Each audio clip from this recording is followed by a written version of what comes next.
Como introdução, esse assunto dos compostos inorgânicos faz parte da citoquímica, biologia molecular, tá? Então são os elementos químicos, ou seja, os seres inanimados, aqueles seres que não possuem vida, tá? Como minerais, moléculas e etc., que na qual vai fazer parte dos seres vivos, tá bom? Então, tanto eu como você, como uma planta, demais animais, possui esses elementos químicos, conhecidos como compostos inorgânicos e compostos orgânicos, tá bom, turma? Então, o que acontece? Na aula de hoje, a gente vai ver os compostos inorgânicos. Para começar, vamos relembrar, para quem já viu esse assunto e para quem não viu, vamos rapidinho saber qual é a diferença de um átomo para uma molécula, tá? O átomo, nessa imagem aqui, nesse primeiro quadrado branco, tá? A gente mostra um átomo isolado, tá? O átomo é a menor partícula de tudo, tá bom? Então, por exemplo, só como efeito de exemplo, um grão de areia, ele é composto por milhares de átomos, tá? Uma gota d'água também é formada por milhares de átomos. Então, tudo que você está vendo, ou até aquele que você não vê, é feito de átomo, tá bom? Então, o que acontece? Na biologia, quando a gente pega um átomo e une-se com o outro, a gente começa a formar uma molécula. Então repare aqui na imagem, nessa imagem do lado direito desse slide, tá bom? Nós temos já dois átomos unidos entre si. Então quando você tem dois átomos unidos entre si, forma-se uma molécula. Então tem que ter no mínimo dois átomos unidos entre si. Pode ser 2, 3, 4, 10, 1 milhão, enfim, se tiver átomos unidos entre si, já é uma molécula. Então, a menor unidade de uma molécula é a formação de dois átomos unidos entre si, tá bom? Por que eu estou dizendo isso? Por causa que a partir dessa aula e as posteriores, tá? A gente vai ver muito esse nome molécula. Uma proteína é formada por molécula tal. Então, você deve já saber o conceito de átomo e molécula, tá bom? Esse slide aqui, eu havia dito na semana retrasada, na introdução da biologia, tá? Só para relembrar que a gente vai ver nesta aula e nas próximas sobre dois tipos de elementos químicos, tá? Dois tipos de compostos. O primeiro composto são os compostos inorgânicos, tá? Repare aqui, ó, deixa eu pegar o pincel.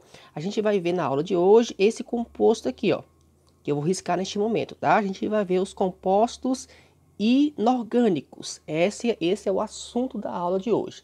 Na próxima semana, a gente vai ver o composto de baixo, que são os compostos orgânicos. Então, na aula de hoje, compostos inorgânicos. Quem são os compostos inorgânicos? Repare que eu coloquei bem aqui, ó. Compostos inorgânicos são as moléculas, tá? Então, ou seja, a molécula, então, vai ter vários átomos grudados um no outro, tá? São as moléculas que não possuem o quê? Átomo de carbono. Então, composto inorgânico, a molécula do composto inorgânico não vai ter átomo de carbono. Vai ter outros tipos de átomo, por exemplo, átomo de hidrogênio, de oxigênio, de nitrogênio, de ferro e etc, tá? Mas só que só não vai ter átomo de carbono. Então, se você pegar uma molécula e verificar que nessa molécula não possui nenhum átomo de carbono, você pode dizer com 100% de certeza que essa molécula faz parte dos compostos inorgânicos, tá? Aí esses compostos inorgânicos, para a biologia, temos dois compostos inorgânicos fundamentais para todos os seres vivos aqui na Terra, tá? Que tanto eu como você e demais seres vivos, a gente possui no nosso corpo. Quais são esses compostos inorgânicos? O primeiro é a água, tá? E o segundo são os sais minerais, tá bom? Então, tanto a água como os sais minerais, esses dois elementos químicos, água e sais minerais, faz parte dos compostos inorgânicos, tá? Tanto a água como os sais minerais, nenhum desses elementos não possui átomo de carbono, mas mesmo assim eles são essenciais para todos os seres vivos aqui na Terra, tá, turma? Então o que acontece? Esse slide aqui, eu já estou mostrando um gráfico. Este gráfico recebe o nome, gráfico em forma de pizza, tá? Porque gráfico em forma de pizza, repara que a própria imagem já diz tudo, tá? Tem essas divisões como se fosse realmente uma fatia de pizza, tá bom? Então o que você deve reparar em um gráfico em formato de pizza? Vamos pegar aqui, por exemplo, este quadrado branco que representa o gráfico dos animais, tá? Neste quadrado que eu estou riscando neste momento aqui, tá bom?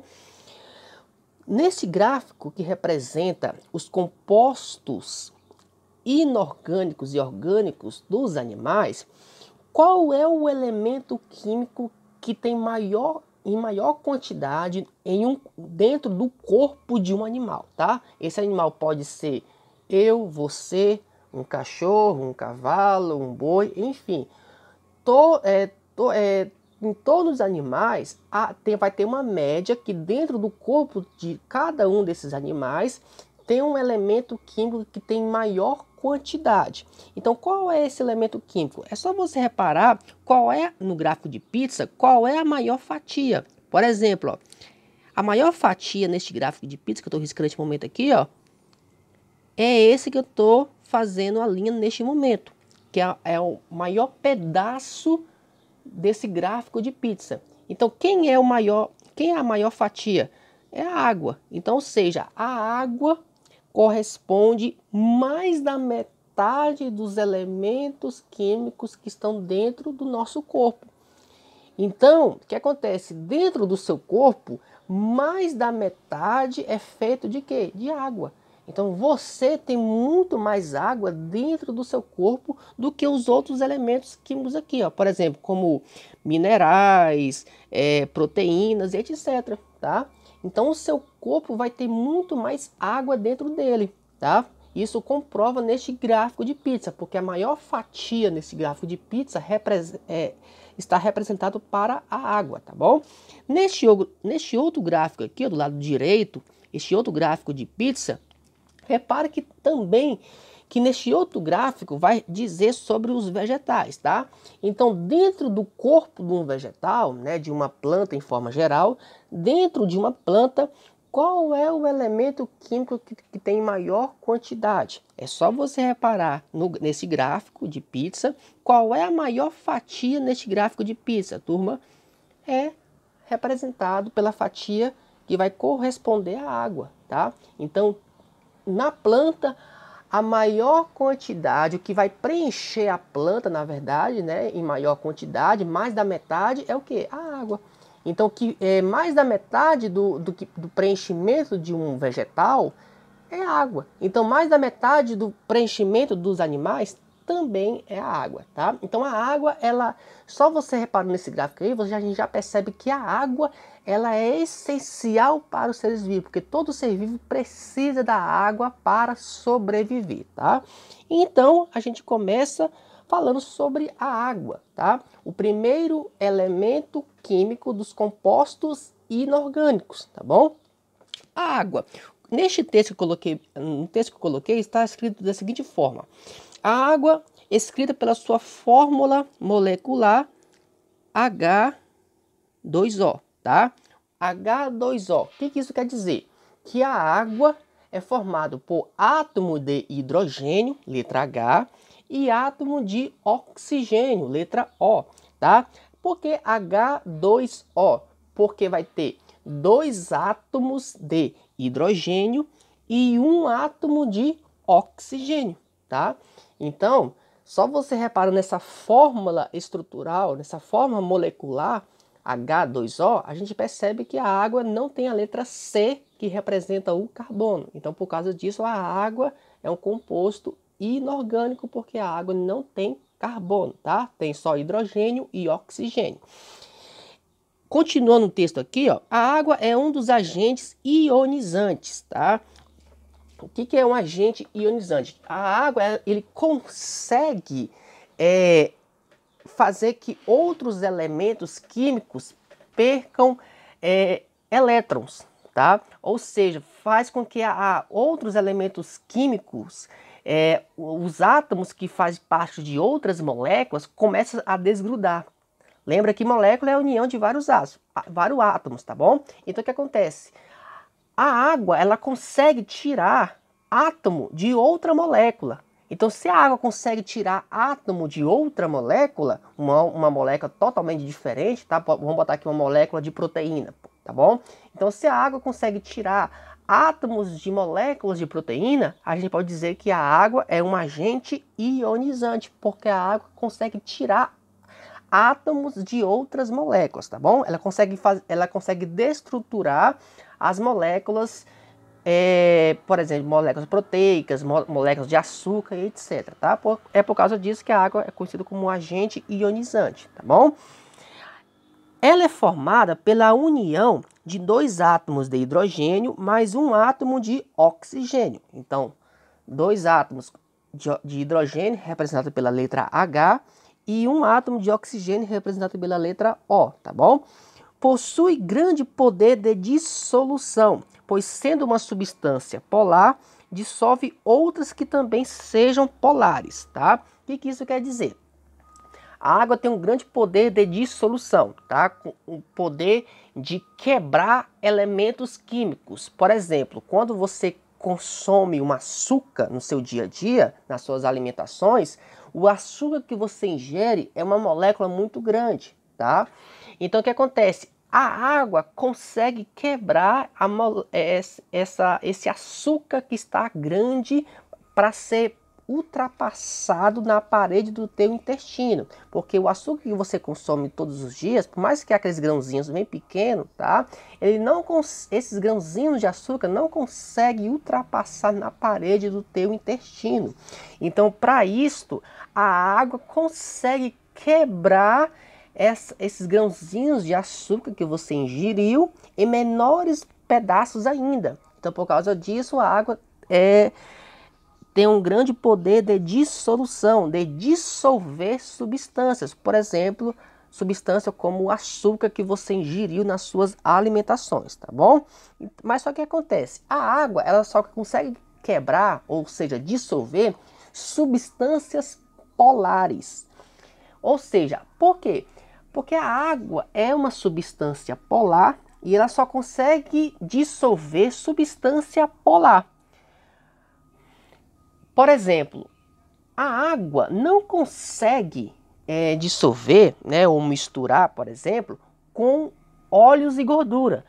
Não sei se alguém já fez um teste ou já observou que quando você pega um copo d'água e pinga algumas gotas de óleo dentro desse copo de água, tá? A gente percebe que o óleo não mistura com a água. Por que não mistura? Porque a água não consegue dissolver o óleo. Por que isso acontece? Porque a água é uma substância polar, tá? E o óleo é uma substância apolar, ou seja, é o contrário da água. Então nós temos uma diferença aí. Então por causa disso a água não mistura com óleo. Ou seja, a água não consegue dissolver o óleo porque a água é polar e o óleo é apolar, tá? E por isso a água é conhecida como solvente universal. O que é esse nome solvente universal? Porque a água consegue dissolver, ou seja, misturar com praticamente todos os elementos químicos, né? Açúcar, proteína, vitaminas e etc. Vários elementos químicos a água consegue misturar. É por causa disso que a água é conhecida como solvente universal. Apenas únicos elementos químicos que a água não consegue dissolver ou misturar são as substâncias apolares, como exemplo, óleos e gorduras, tá? Então é por causa disso que a gente consegue, por exemplo, lavar nossas roupas através da água. Por quê? Porque a água ela é um solvente universal e a gente sabe que a substância que lava a roupa mesmo é a água, né? E não o sabão em pó. O sabão em pó faz apenas diluir mais a água ainda, tá bom? Mas no final quem vai lavar lavar a roupa suja é a água em si, porque a água é um solvente universal, porque a água consegue misturar com aquela sujeira que está grudada na sua roupa, tá bom? Repare que nessa imagem aqui, ó, que nós temos a molécula de água, tá? Repare aqui, ó, que nós temos um átomo de oxigênio, que eu estou riscando neste momento aqui, e 2 átomos de hidrogênio. Então, esses 2 átomos de hidrogênio estão grudados no átomo de oxigênio, formando aqui uma molécula de água. Então, a molécula de água é formada por 3 átomos grudados entre si. 2 átomos de hidrogênio grudados num átomo de oxigênio. Aqui nessa outra imagem é a mesma coisa, tá? Um átomo de oxigênio, dessa bolinha de cor vermelha, e 2 átomos de hidrogênio dessa bolinha de cor branca, que estão grudados neste átomo de oxigênio, né? Nessa esfera de cor vermelha, tá? E só para exemplificar, o famoso poder de dissolução, ou seja, a água como solvente universal. Aqui nessa imagem aqui que eu estou riscando nesse exato momento, nós temos uma molécula do sal de cozinha, o famoso cloreto de sódio, tá? O sal de cozinha que a gente usa todos os dias para salgar nossas alimentações, tá bom? Então essa molécula é o sal de cozinha, essas bolinhas verdes e bolinhas azuis, tá bom? O que acontece? Quando este sal de cozinha entra em contato com a água consegue dissolver, ou seja, quebrar essa molécula do sal de cozinha. Repare que no final a água conseguiu separar os átomos que estavam outrora grudados, formando a molécula do sal de cozinha, tá? Então, com a presença da água, a água conseguiu quebrar a molécula de sal de cozinha em menores pedaços, ou seja, o poder de dissolução, ou seja, poder de dissolver substâncias químicas. No caso aqui, a substância química é o sal de cozinha, tá? E a água conseguiu quebrar o sal de cozinha em menores pedaços. É por isso que fala que a água é um solvente universal, porque a água consegue dissolver vários elementos químicos. Só não consegue dissolver óleo e gordura, porque óleo e gordura é uma substância apolar, tá bom? Aqui nós temos um gráfico representando a porcentagem de água nos seres vivos, tá? Repare o seguinte, ó. No gráfico aqui, ó, que eu estou riscando neste momento, repare que a água, ela está praticamente com 65%, né, que dentro do nosso corpo. Isso é uma média, tá, turma? Tem vezes que a água está em 70%, tem vezes que até 75%, mas no geral é entre 65% a 75%, tá? Por exemplo, se uma pessoa, né, uma pessoa qualquer, tiver uma massa, ou seja, que a gente fala peso, né, for na balança e quando se pesar, percebeu que na balança está dizendo que essa pessoa pesa 100 quilos, tá? O que isso quer dizer? Se a pessoa tem um peso, né, de 100 quilos, uma pessoa pesa 100 quilos, 65 quilos dessa pessoa é só água, tá? Então, se uma pessoa tiver pesando 100 quilos, desses 100 quilos, 65 quilos é só água. Porque isso, de acordo com o gráfico aqui, ó, 65% do corpo de um ser vivo, da massa ou do peso do ser vivo, é água, tá bom? Então a água, ela que é o que dá mais peso no seu corpo, é a água. Então, se uma pessoa for pesar, por exemplo, tiver um peso de 50 quilos, 30 quilos é só água. O resto é o que? É proteína, óleo, gordura e etc, tá? O que vai formar a carne e os ossos, tá bom? Então o restante é só água, tá bom? Isso que acontece, por isso que vai representar a questão da porcentagem de água dentro do corpo dos seres vivos, tá? Aí o que acontece? Nesse texto aqui, ó, tá dizendo a seguinte questão, ó. A água constitui cerca de 50 a 90% da massa dos organismos vivos, tá? Porque entre 50 e 90, porque depende aonde que o ser vivo mora, onde que o ser vivo habita. Por exemplo, se um ser vivo for um ser vivo aquático, aquela famosa água viva, né, que vive nos mares e oceanos, é claro que essa água viva, o corpo dela vai ter quase 90% de água. Ou seja, se a água viva pesar 1 kg, 900 gramas é só água. Aí 100 gramas é o que? Óleo, gordura, proteína, etc. Tá? Então vai depender aonde que o ser vivo habita. Se o ser vivo mora em um ambiente terrestre bem seco, né, um deserto, por exemplo, é claro que a porcentagem de água vai cair, tá? Aonde que o ser vivo mora é que pode aumentar ou diminuir a porcentagem de água, tá bom? Aí o que acontece? Essa porcentagem, ela varia conforme o quê? Primeiro ponto, conforme a espécie. Dentro de cada espécie, por exemplo, de nós seres humanos. Entre nós seres humanos, tá? Temos cerca de 65% por cento de água. 65% em média entre nós seres humanos. Mas entre uma outra espécie diferente, por exemplo, a espécie conforme aqui a água viva vai ter 95%. Então nós seres humanos, a gente tem em média cerca de 65% de água que está dentro do nosso corpo, né? Como eu havia dito, se a pessoa pesar 100 quilos, 65 quilos é o que? Água, tá?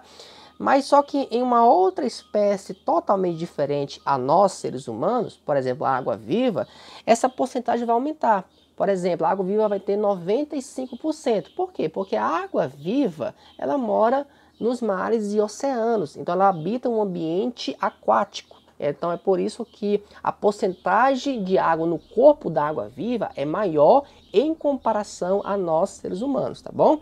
Outra coisa, em questão da idade, tá? Na idade, quanto mais velho for o organismo, menor é o teor de água que ele possui. Então, por exemplo, entre nós seres humanos, se a gente fazer uma comparação entre uma pessoa jovem e uma pessoa idosa, o idoso tem menos água no corpo dele do que a pessoa jovem. Tá? À medida que a gente vai envelhecendo, a gente vai perdendo a quantidade de água que está dentro do nosso corpo. Ou seja, a porcentagem começa a cair. Então, se uma pessoa, quando era jovem, tinha 70% de água, quando ele vai envelhecendo, esse 70 vai cair para 69, 68, 67, até chegar a 60%.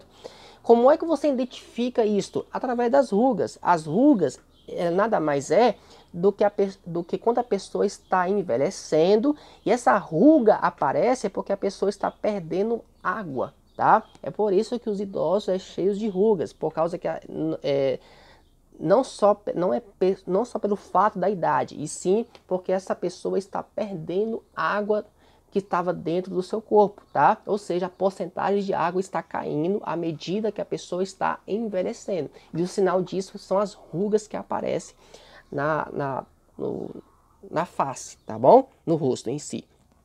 Outra coisa é a atividade metabólica. Quanto maior a atividade, mais requer água. O que é atividade metabólica? Metabolismo são reações químicas que acontecem dentro do nosso corpo, tá? Então, por exemplo, quando você se alimenta, né, quando você almoça, o arroz e o feijão, ele precisa passar por um processo de reações químicas dentro do teu intestino. Então, essas reações químicas do arroz e do feijão que você consumiu diariamente, tá? Está acontecendo aí uma atividade metabólica, ou seja, reações químicas dos alimentos que está acontecendo dentro do teu intestino. E o que o texto está querendo dizer? Que quanto maior a atividade, mais requer água. Ou seja, se você, quanto mais você está consumindo alimentos durante um dia, mais água o seu corpo requer. Ou seja, mais água você precisa ingerir. É por causa disso que, não sei quem já percebeu, que quando começa a almoçar, por exemplo, passa alguns minutos depois do almoço, a pessoa começa a ter sede. Por que isso? Porque aquela comida que você ingeriu precisa de água para as atividades metabólicas, tá bom? Outra coisa é o tipo de órgão. Esse último aqui, ó. Dentro do nosso corpo, em cada região do nosso corpo tem uma quantidade de água diferente, tá bom? Então, ou seja, dentro dos nossos ossos, cerca de 48% é preenchido por água, tá? E em comparação com o nosso cérebro, que o nosso cérebro tem 75% preenchido por água. Então, em cada região do seu corpo também varia a quantidade de água, né? Que pode ser maior ou menor. Por exemplo, o cérebro, 75% do teu cérebro é preenchido por água, enquanto que os teus ossos, 48% dos seus ossos é preenchido por água, tá bom? Aqui nesta imagem, apenas exemplificando a porcentagem de água nos seres vivos. Repare nessa imagem aqui, ó, esse primeiro, desculpa. Repare aqui neste primeiro que a medusa, ou seja, a água viva, possui 95% de água, enquanto que um ser humano possui em média 70% de água, enquanto que um cereal, né, uma semente qualquer, possui cerca de 20% de água, tá bom? Então, a porcentagem de água varia entre espécies. E na mesma espécie, né, conforme essa imagem que eu estou riscando neste momento, por exemplo, entre nós seres humanos, a porcentagem de água varia também. E essa variação vai ser de acordo com a idade. À medida que a gente vai envelhecendo, a gente vai perdendo a quantidade de água que está dentro do nosso corpo. Repare da seguinte forma. Quando você era um feto, né, quando você estava na barriga da sua mãe, você possuía 100% de água dentro do seu corpo, tá? Depois que você nasceu, quando você era um bebê, 80% do seu corpo era água. Ou seja, se você tinha lá seus, botar aqui 3 quilos, tá? Então, você tinha praticamente 2 quilos e 400 gramas só de água, tá? O restante era o que? A carne, os ossos, etc, tá bom? Hoje, como você já é um adulto, 70% do seu corpo é preenchido por água. Daqui uns anos, quando você envelhecer, essa porcentagem vai cair para 50%, ou seja, você vai perder quase a metade da água que você tinha quando era lá um recém-nascido ainda, tá bom? E o que acontece por último aqui, ó, de acordo com a parte do seu corpo, de acordo com o órgão do seu corpo, a porcentagem de água também varia. O seu cérebro tem em média 75% de água, o seu coração tem 75%, os seus pulmões têm 86%, os rins 83%, os músculos 76% e os ossos 48%, tá bom? Então, de acordo com a região do seu corpo, também varia a quantidade de água. As propriedades e funções da água. A água tem um grande poder de calor específico. O que é esse calor específico? É a grande capacidade de água absorver calor, tá? Ou seja, a água durante o dia, né, quando o raio solar bate na água, por exemplo, nos mares, oceanos e rios, por exemplo, essa água ela vai absorver o calor do raio solar e ela vai tipo armazenar esse calor durante um certo tempo. Mesmo quando o sol se pôr, a água consegue conservar aquele calor que ela absorveu durante o dia, tá? Então, por causa disso, a água tem um grande calor específico porque a água consegue armazenar a quantidade de calor durante o dia e distribuir esse calor durante a noite, tá? Outro ponto aqui, a água tem um grande poder de dissolução, né? Reações de hidrólise. O que é isso? Que a água consegue quebrar substâncias em menores pedaços. Por exemplo, quando você consome um açúcar, né, esse açúcar que você está consumindo, ele é uma substância muito grande para poder atravessar a parede do teu intestino. Então é graças à água que ela consegue quebrar essa substância em menores pedaços, tá? E por fim, a água tem uma tensão superficial, ou seja, a água ela consegue aderir. Tensão superficial entre aspas, é como se a água grudasse em outros elementos químicos, tá? Mas só que outros elementos químicos que ela possa grudar tem que ser elementos químicos polares, por exemplo, açúcar, proteína, vitamina. A água tem uma grande tensão superficial, porque a água consegue grudar em outros elementos químicos. Só não consegue grudar em elementos apolares, como óleos e gorduras, tá bom? Aqui representando as imagens do calor específico da água. Repare que lá nos esquimós, tá? Nessa imagem aqui, o esquimó, a pessoa dorme dentro dessas casas de gelo por causa que dentro dela a água está conservando a temperatura, tá? Então, a água em si que forma esses blocos de gelos, ela conserva a temperatura e com isso a pessoa lá dentro fica mais aquecido. E repare que nesta outra imagem, tá? Mostrando uma cidade, no caso a capital do nosso estado, Belém, que é cercada por rios. É por isso que em Belém, em Marabá, cidades praianas, por exemplo, como Rio de Janeiro, Fortaleza, Salvador, etc., a temperatura não varia drasticamente durante a noite, tá?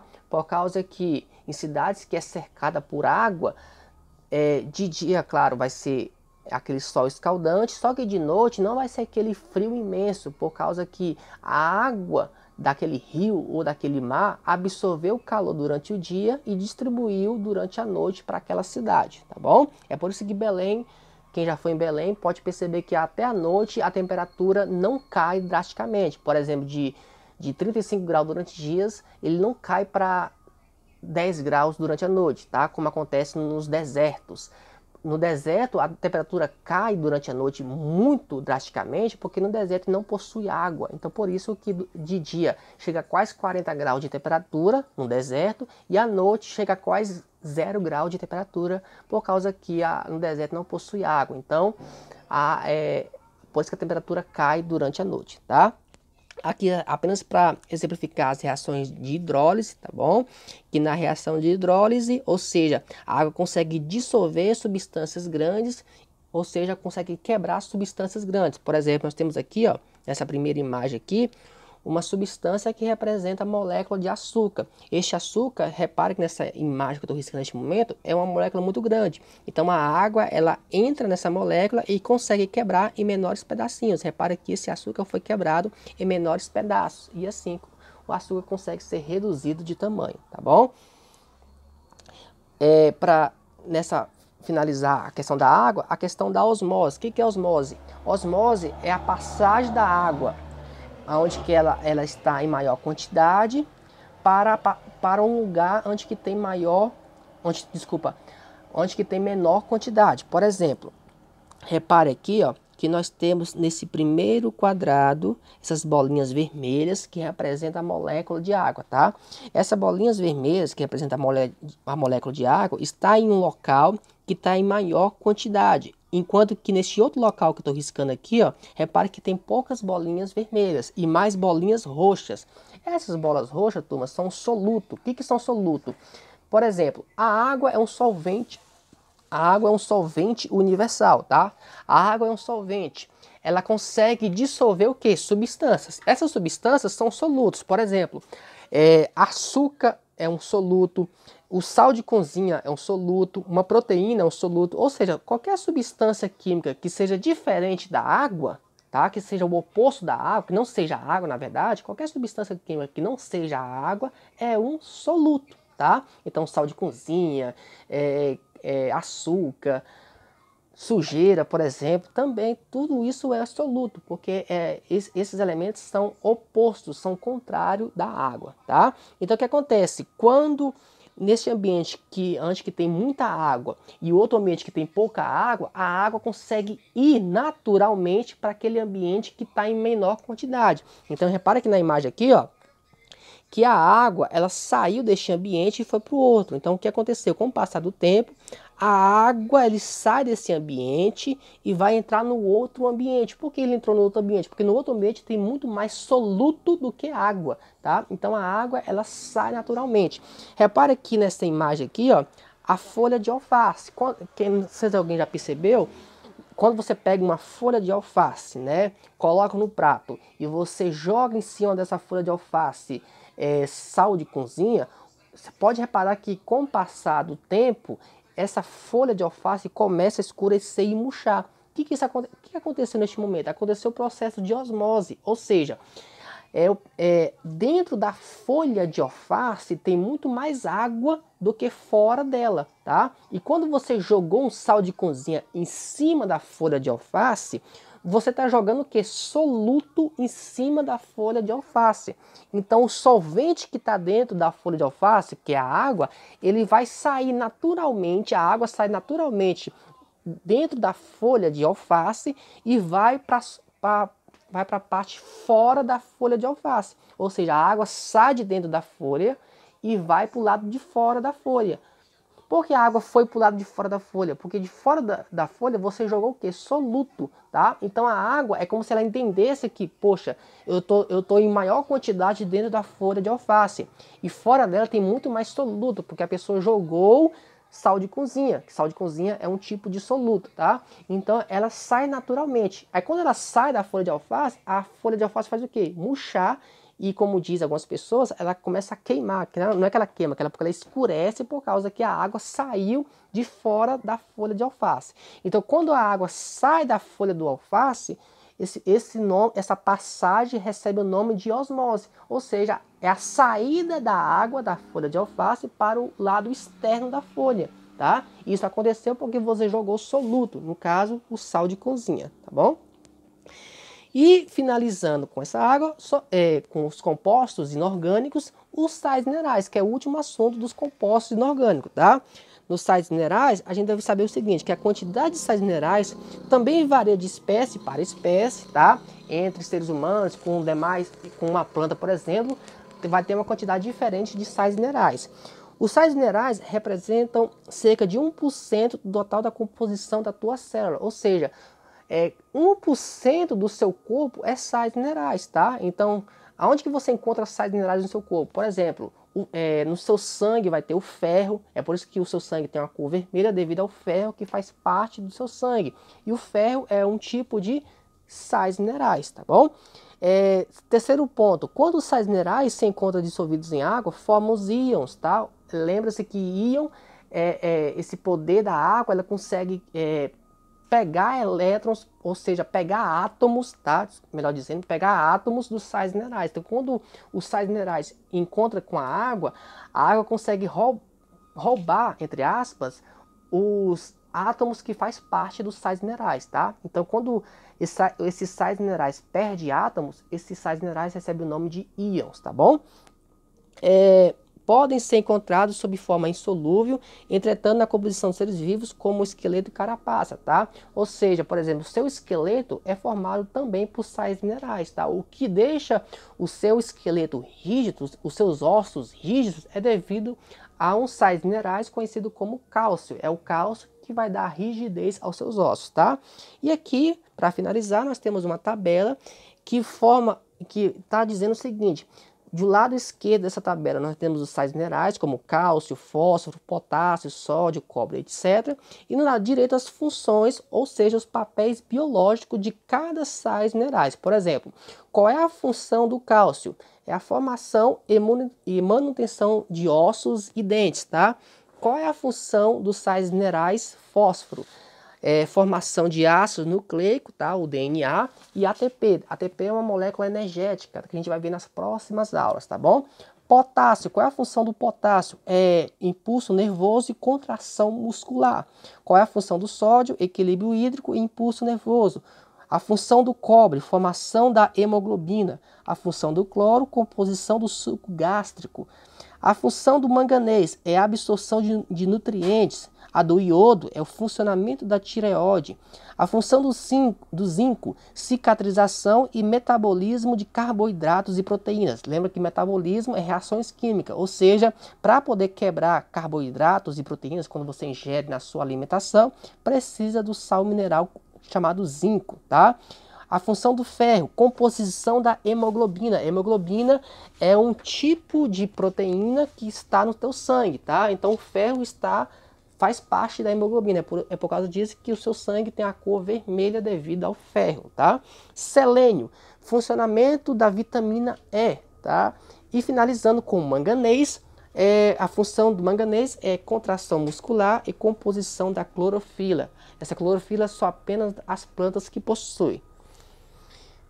Turma, encerra então a nossa aula sobre compostos inorgânicos. A gente havia dito nesses compostos inorgânicos sobre a água e sais minerais. Então, após isso, pode rever esse vídeo novamente, quantas vezes você quiser, tá? Porque depois desse vídeo, vocês também têm um texto complementar que eu coloquei lá no link, tá bom?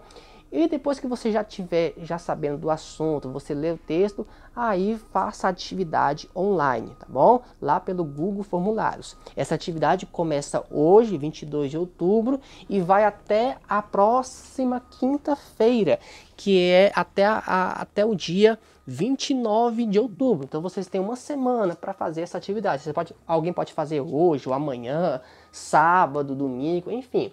Eu aconselho fazer a atividade quando você tiver já bem familiarizado ao assunto. Então pode rever essa videoaula quantas vezes você quiser e no horário que você tiver disponível, tá bom, turma? Desejo a todos bons estudos. Qualquer dúvida é só me mandar uma mensagem pelo WhatsApp. Desejo a todos um forte abraço e também uma boa semana. Até mais!